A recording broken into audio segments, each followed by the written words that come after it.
Hello peeps, welcome to my channel Vishali's word और मैं हूँ Vishali Mishra. I hope you all are doing so great. And आज मैं फिर से एक नया चैप्टर लेकर के आ गई हूँ जो कि है आर कैसुरेना ट्री और it is written by Toru Dutt. ठीक है, ये एक फर्स्ट इतना मतलब जो हमारी पोइट्री सेक्शन चल रहा था उसकी 7 चैप्टर है और इसकी मतलब जो पोएटेस हैं इसकी वो है तोरू दत्त। तो ठीक है, और ये काफ़ी अच्छी पोएम लगी है, मुझे भी अच्छी लगी है। तो एक कैसुरेना ट्री के बारे में है जहाँ पर मतलब ये पोएटिस की कुछ मेमोरीज़ हैं, वो बहुत ज़्यादा अटैच्ड है वो इस ट्री के साथ में जो कि कैसुरेना की ट्री है, उसके गार्डन में लगा हुआ है। तो देखते हैं क्या चीज़ें हैं और ये मतलब काफ़ी रिलेट हम लोग कर सकते हैं। कई बार ऐसी चीज़ें होती हैं ना फैमिली मेम्बर्स की या फिर सिबलिंग्स की, या बहुत लोग की, कोई भी पर्सन है जो बहुत स्पेशल होते हैं, तो ये होता है उनके साथ इतनी सारी मेमोरीज़ होती हैं कि जहाँ पर जिस प्लेस की या फिर जिन चीज़ों से भी इसके साथ में हमने मेमोरीज़ बनाई होती वो भी बहुत ज़्यादा अटैच्ड हो जाती हैं उन पर्सन के साथ साथ में। तो ऐसा ही हुआ है इस पोएटिस के साथ में भी। तो जो उनके कुछ फ्रेंड्स थे उनकी वजह से उनको याद कर रही है वो, और उनके साथ जो जुड़ी हुई मेमोरीज़ हैं उस ट्रीज़ के नीचे वो लोग खेला करते थे, बहुत सारी मेमोरीज़ हैं। तो उसने पूरा डिस्क्राइब किया है उस ट्री की ब्यूटी को, और मतलब मिंगल्ड फीलिंग आई है इसमें, मतलब वो खुश भी है और थोड़ी सी सैड भी है। तो देखते हैं, काफ़ी इंटरेस्टिंग है, देखिएगा चैप्टर। और अगर आपने चैनल को सब्सक्राइब नहीं किया है तो कर दीजिएगा, और वीडियो अगर अच्छी लगती है तो आपको पता है लाइक करना है, शेयर भी करना है लोग के साथ में। एंड कोई डाउट आता है या कुछ भी है तो वो चीज़ें मुझसे कमेंट सेक्शन में आप पूछ सकते हैं, और मैं पूरा ट्राई करूँगी, मैं बहुत जल्दी आपको जो भी है सॉल्यूशन मैं दे सकती हूँ उस तरीके से आपको सॉल्व कर दूँ आपकी प्रॉब्लम को। बाकी देखते हैं। और हाँ, अगर आपने प्रीवियस वीडियोस भी नहीं देखे हैं, कंप्लीट नहीं हुए हैं आपके वो चैप्टर्स, तो वो लिंक नीचे है डिस्क्रिप्शन बॉक्स में मिल जाएगी आपको। जस्ट टैप द लिंक और आप उस वीडियो पे पहुंच जाएंगे, वहाँ से कंप्लीट कर लीजिए। एंड एग्ज़ाम्स को बाकी कुछ भी टाइम नहीं बचा है। So let's go. Our casuarina tree. तो ये पोएम में सबसे पहले हम देखेंगे about the poet's.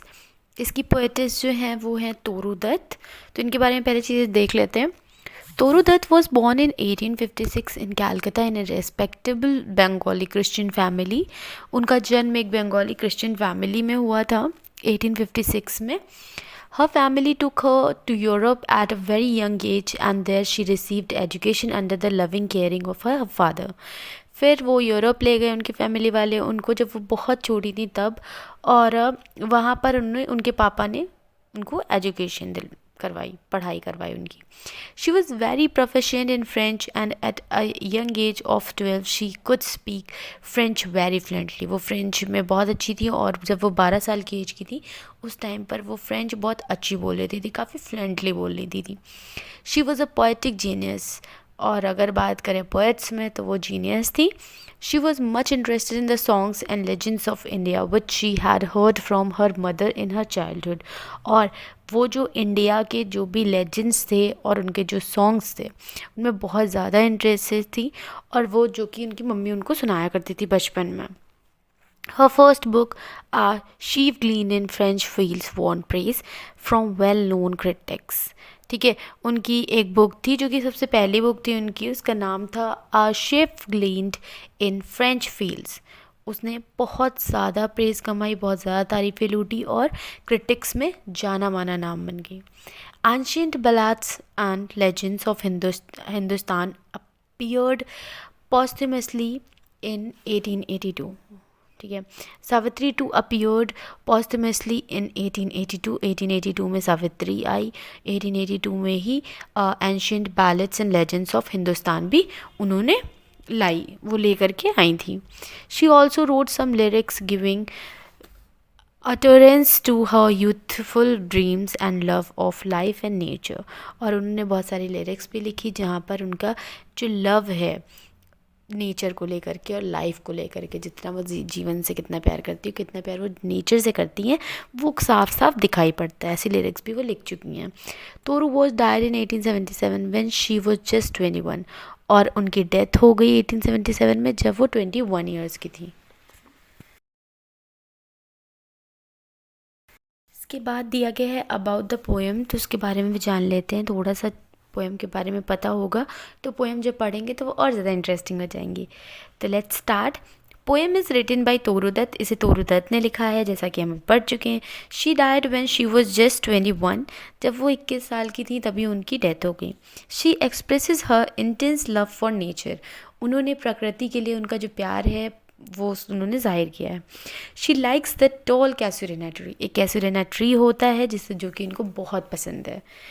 She loves the tree more because she has played with her companions beneath it, और वो इस पेड़ को इतना ज़्यादा इसलिए भी प्यार करती हैं क्योंकि वो बचपन में अपने जो भी उनके कंपेनियंस थे उनके साथ इस पेड़ के नीचे खेला करती थी। Sweet memories of the past are associated with the tree. It also shares Toru Dutt sense of grief of loss of the dear ones, और इस पेड़ से उनकी बचपन की बहुत सारी यादें जुड़ी हुई थी। और जो तोरू दत्त है उन्होंने यहाँ पर दुख का भी भाव प्रकट करा है क्योंकि उनके जो पुराने दोस्त थे वो सबसे वो बिछड़ चुकी थी, क्योंकि इनको यूरोप ले जाया गया था। वो चीज़ मैंने अभी पहले बताई थी जब मैं पोएटिस के बारे में बता रही थी।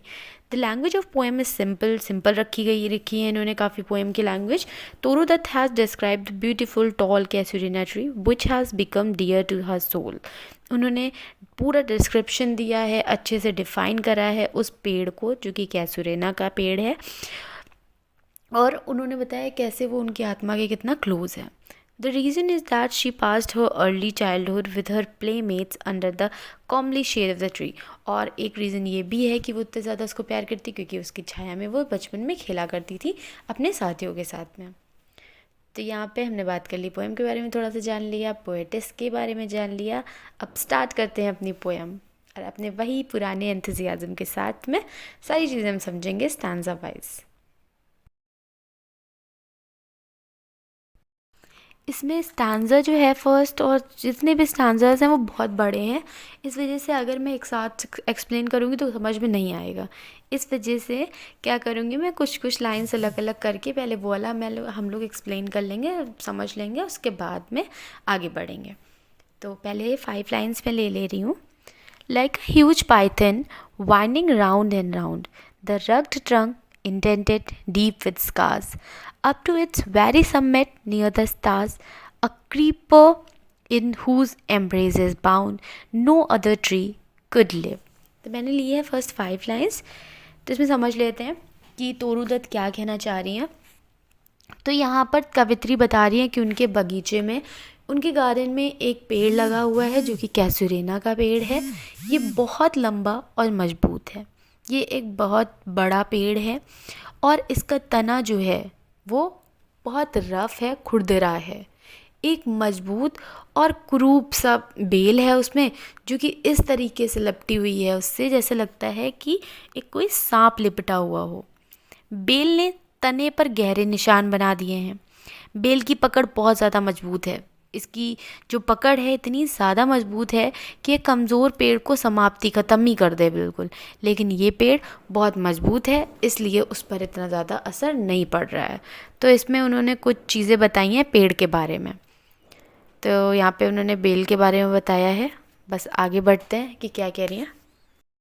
Next lines are, but gallantly the giant wears the scarf and flowers are hung in crimson clusters all the boughs among, whereon all they are gathered birds and bees, and oft at night the gardens overflows with one sweet song that seems to have no close, sung darkling from our tree while men responds। तो ये है first stanza की बची हुई lines.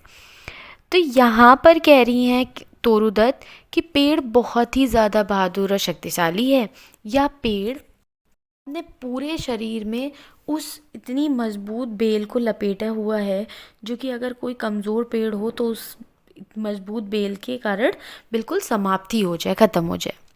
फिर उन्होंने बताया कि फूलों के गुच्छे जो हैं शाखाओं से लटक रहे हैं और उनका रंग लाल है और वो बहुत ही ज़्यादा आकर्षित लग रहे हैं। दिन भर पक्षी और मधुमक्खियाँ जो हैं उनके चारों तरफ मंडराती रहती हैं। जब सूरज छिप जाता है और रात में अंधेरा हो जाता है तब यही पक्षी बहुत ही मधुर गीत गाते हैं, और पक्षियों की चहचहाने की मीठी आवाज़ रात भर पूरे बागीचे को भर देती है। वहाँ पर हर समय पक्षियों की चहचहाने की आवाज़ आती रहती है पूरे बगीचे में। ये मधुर संगीत कभी ख़त्म नहीं होता है, बस उस समय सभी लोग आराम कर रहे होते हैं। यहाँ पर उन्होंने वर्णन किया है कि कैसरीना ट्री कितना सुंदर था और उसके चारों तरफ कैसे पक्षी हर टाइम मंडराते रहते हैं, मधुमक्खियाँ, वो भौरे जो होते हैं वो इधर उधर मंडराते रहते हैं। और जब रात हो जाती है, सब लोग आराम कर रहे होते हैं, तब पूरे बगीचे में पक्षियों के चहचहाने की आवाज़ गूंजती रहती है। तो कितना ज़्यादा सुंदर वातावरण रहता होगा, आप लोग खुद इमेजिन कर सकते हैं। Let's move on. फिर स्टैंज़ा 2 की फर्स्ट लाइन्स मैं ले रही हूँ, first 3 lines. When first my casement is wide open thrown, at dawn my eyes delighted on its rest, sometimes and most in winters. यहाँ पर कवित्री कह रही हैं कि उनके बगीचे में जो कैसुरीना का पेड़ लगा हुआ है, जो कि बहुत मजबूत और ऊंचा है, तो ऊषा काल में वो क्या करती हैं, सबसे पहले अपनी खिड़की खोलती हैं और बाहर जब बहुत ज़्यादा सुंदर हो रहा होता है दृश्य, जहाँ की चिड़िया चहचहा रही हैं और वो पेड़ दिख रहा है उनको, तो वो देखती हैं सबसे पहले। उसके बाद में वो दृश्य उनको बहुत ही ज़्यादा खुशी देता है।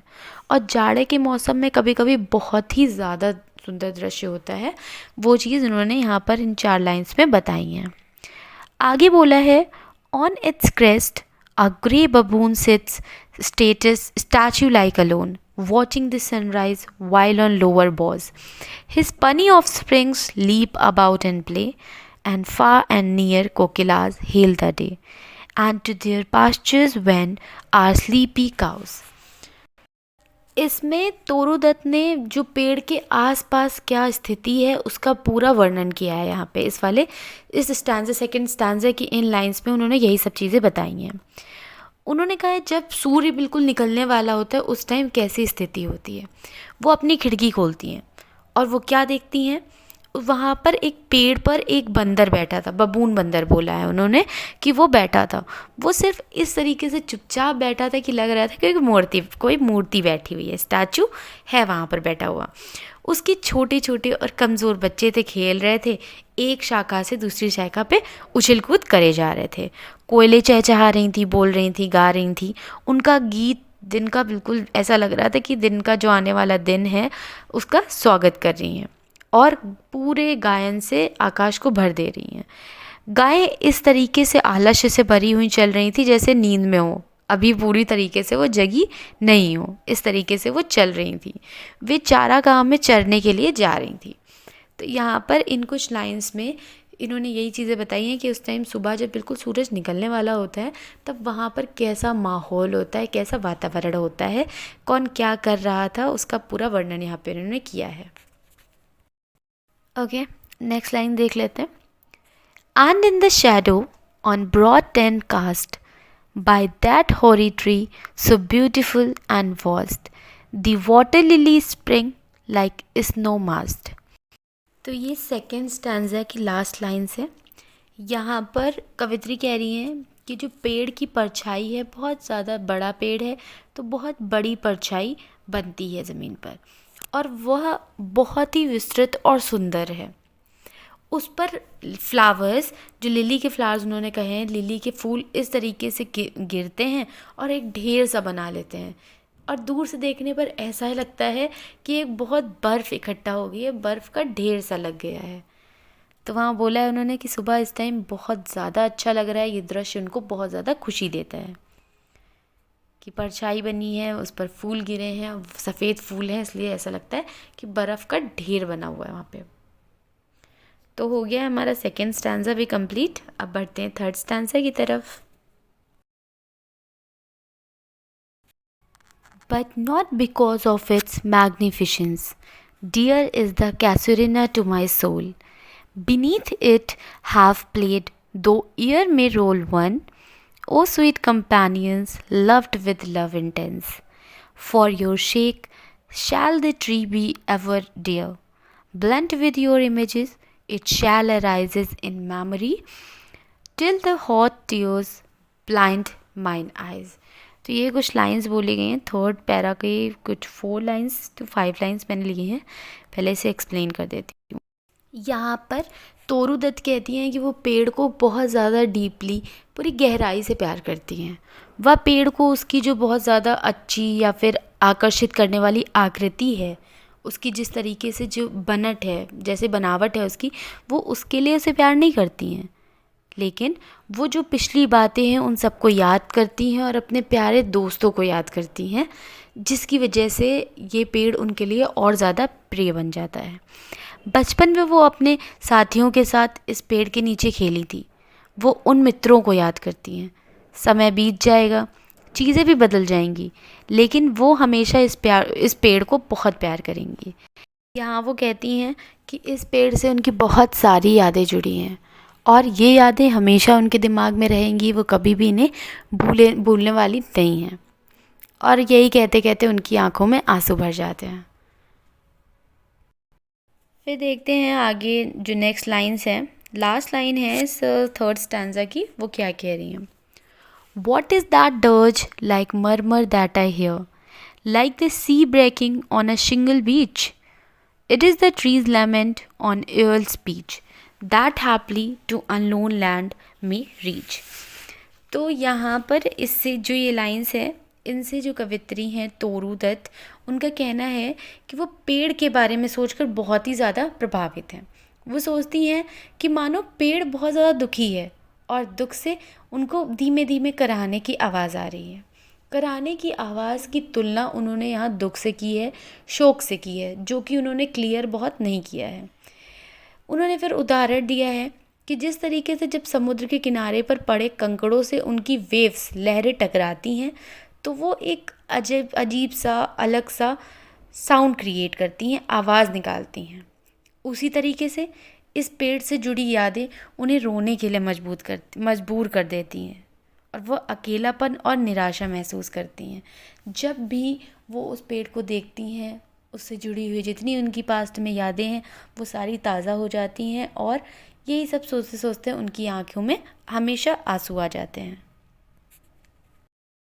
तो यहाँ हो गई है हमारी पूरी पोएम फिनिश। हमने line by line like stanza की कुछ लाइंस लेकर के उनको समझ लिया। यहाँ पर पूरी जो पोएम है उसका कंक्लूजन क्या है मैं बता दे रही हूँ। यहाँ पर कवित्री अपने जो उनके बागीचे में एक पेड़ लगा हुआ है कैसुरीना की, उसकी बातें कर रही हैं और कह रही हैं यही पेड़ है जिससे उनकी बहुत सारी पुरानी यादें जुड़ी हुई हैं और जब भी वो उनको उस पेड़ को देखती हैं उनकी यादें हमेशा ताज़ा हो जाती हैं। और उन्होंने बताया है कि जब भी वो सुबह उठती हैं तो सबसे पहला दृश्य जो वो देखती हैं वो उस पेड़ को ही देखती हैं और ये दृश्य उनको बहुत ज़्यादा खुशी देता है। और जब भी उनकी पुरानी उस पेड़ को देखती हैं उनके दिमाग में जो पुरानी यादें हैं वो सारी ताज़ा हो जाती हैं और वही सब बातें सोचते सोचते उनकी आंखों में हमेशा आंसू आ जाते हैं। तो उनको भी ऐसा लग रहा है कि ये पेड़ जो है अकेला खड़ा होकर के शोक मना रहा है, विलाप कर रहा है और यही सब सोचते सोचते उनकी आंखों में हमेशा आंसू आ जाते हैं। तो कविता में खुशी और दुख दोनों ही जताए हैं तोरू दत्त ने। मतलब किस तरीके से कितना अच्छा वातावरण होता है और किस तरीके से जब भी वो पेड़ को देखती हैं उनको कितनी खुशी मिलती है ये भी बताई है। फिर लास्ट में ये भी बताया है कि किस तरीके से सब जब पुरानी यादें आती हैं उनको अपने दोस्तों के बारे में, अपने साथियों के बारे में सोचती हैं और वही पुरानी बातें सोच सोच कर उनकी आंखों में हमेशा आंसू आ जाते हैं। तो वहाँ पर दुख का भी भाव उन्होंने जताया है। तो इस कविता में दोनों ही भाव हैं। तो ये कंप्लीट हो गई है हमारी पोएम पूरी। यहाँ पे कंप्लीट हो गया है हमारा 7th चैप्टर। अब 2 to 3 चैप्टर्स बचे हुए हैं, वो मैं बहुत जल्दी लेकर के आने वाली हूँ, इसलिए बेल आइकन को भी हिट कर लीजिएगा ताकि जैसे ही मेरा वीडियो आता है वैसे ही आपको लिंक नोटिफिकेशन मिल जाएगा और आप जस्ट देख करके वो वीडियो और अपना पूरा वो वाला चैप्टर कंप्लीट कर सकते हैं। तो thank you so much for watching my video. Bye bye.